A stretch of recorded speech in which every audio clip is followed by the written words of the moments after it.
welcome to another Coding and Philosophy podcast. I'm Juho. And I am G. Yep, and we had a little break from this because of because of audio issues. Mm-hmm. We were having some. We recorded an episode which became corrupted. So, but we're back at it again. And this time, I thought we would discuss. As Three knows, I'm studying in Pro Academia, and we have our own cooperative company. And within this cooperative company, I'm really, being a part of it, I really learned a lot about how to lead a team and how to be a good teammate. I think those go hand in hand. And we just are now in the process of starting to use software, the sprint methodologies within our own projects. All right. So let's say our cooperative has a bunch of ways that we're making money, a bunch of projects. We're setting up, something like a Jira or an alternative to Jira, because we realized it can only have 10 people.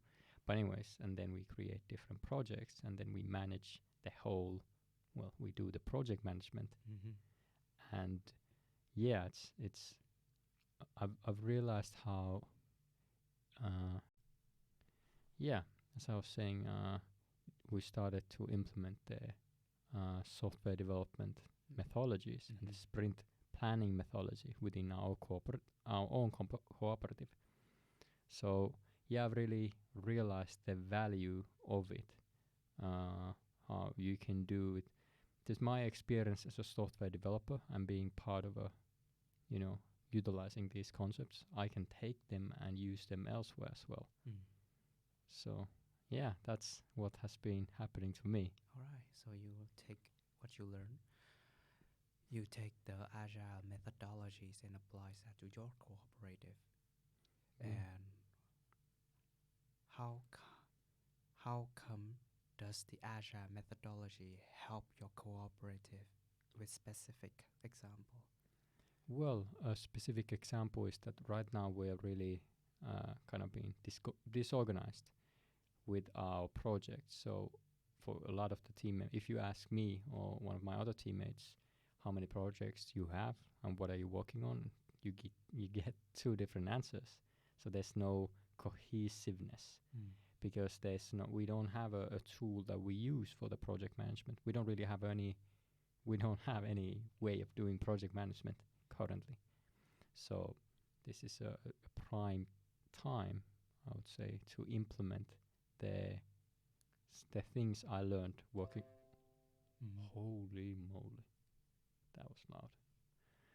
This is a prime time to implement what I learned as a software developer within this team. I see.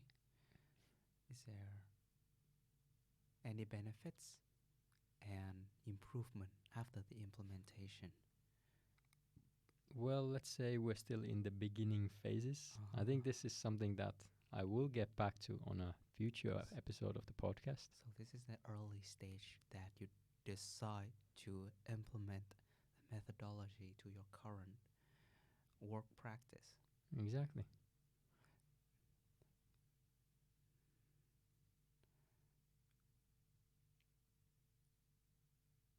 Is there any anticipation from you about the benefits that this new method will incur?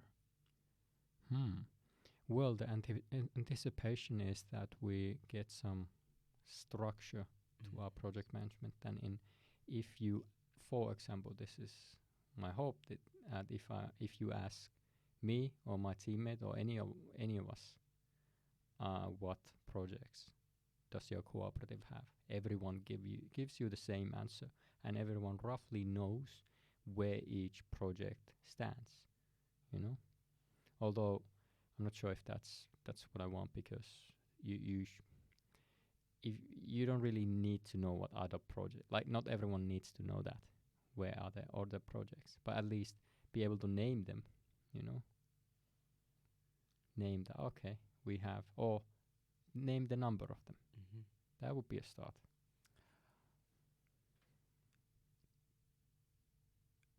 Is that true that in your cooperative there are many members and it can be that some projects is only worked by certain members but not all? Correct. So Right.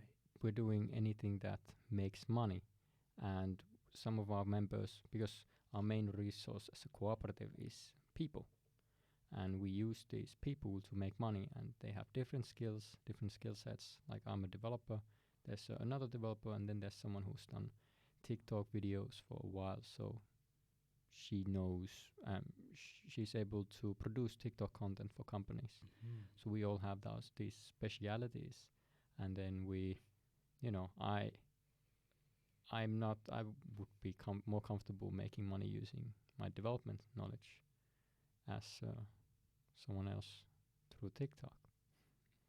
But actually, to bring back to the project management, it's important to plan what you're gonna do and assign tasks for each person, right, through project management. But an equal important part is, of course, the retrospective. Mm-hmm. You figure out what went wrong, what didn't go wrong, and what went well, and then you analyze what we just did.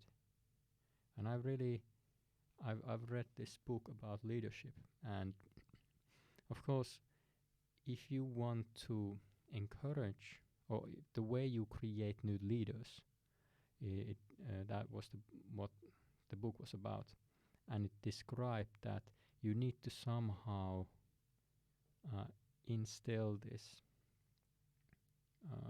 process of trying something out, then analyzing what you did, and then trying something out and analyzing what you did. You need to kind of instill this in a person itself, and that will eventually create a leader. So, yeah, it was a really interesting book. Someone who trains the trainers wrote it, basically. So it kind of, and if you have a company, you want everyone to be the leader, right? Yeah. So Yeah. Anyone in a leader here, in a sense that they have the capacity to decide, capacity to make their own decision using their own judgment and produce and decide for themselves what's the most appropriate actions for themselves, for the teams, and in a grander scale for the company. Yeah, so that's what it means by it wants everyone to be the leader. I agree with the statement, and I agree with the method, which is to act and analyze your actions. yeah, there's But it can be hard to implement in real life. Not so many people. All right. First of all, it's hard to adopt the practice of analyze impartially what you have done, because it also revolve emotions on it may evoke emotions on thinking about your past mistakes, and in order to analyze that and bypass the emotion, it can take some time. The second thing is, given that they have the analysis, how can the analysis can becomes a practice, an implementation, like act, whatever. What is the actions followed the analysis? actions followed. The analysis, yeah. So Yeah, you analyze, you have a point, an idea. How do you act that out? So those are my two questions. so you mean the bridge between doing the analysis on an act and then figuring out a new, better act out of it? To implement the actions. So, yeah, to take things, Execution. takes things into practice. Yes, Yeah, that's well, the first one. that's by, I would say, asking the right question from the people. So after, let's say, because sprint planning retrospective kind of follows this, where you're trying to get people to act according to some plan and then analyze the plan, analyze what they did. And during the retrospective, you should be very trying to steer the people to think, okay, what did we learn that we can implement in the next iteration of this? If you just ask how did everyone do, and people each gives their own opinion, then you're not really encouraging them to implement or make the next one better, right? So you need to somehow steer the conversation, or asking the right questions, which is what will you take into practice from the last weeks? But then you have a plan, isn't it? After the discussion, you have a plan. How do you make the plan into reality? I'm talking about actions, like actions perhaps on the level of the individual. How does each member act so that the plan, whatever we analyze, get carried into reality? That's tough, because maybe people fall into the path of least resistance or fall back into their comfortable mode. That's true, but I think we have an innate desire to make things better for ourselves. So somehow tapping into that and making people see that, hey, the last week was tough, which it always is, but how can let's make the next week better. You try to somehow inspire that feeling of, inspire them to take action to make the next week better.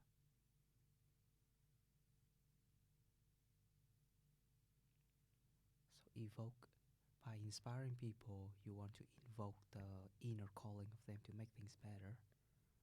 Then how do you inspire people to take actions? Well, I would say you need to make people realize why, take actions, to take the initiative. Are you describing that? Oh, it can be said that.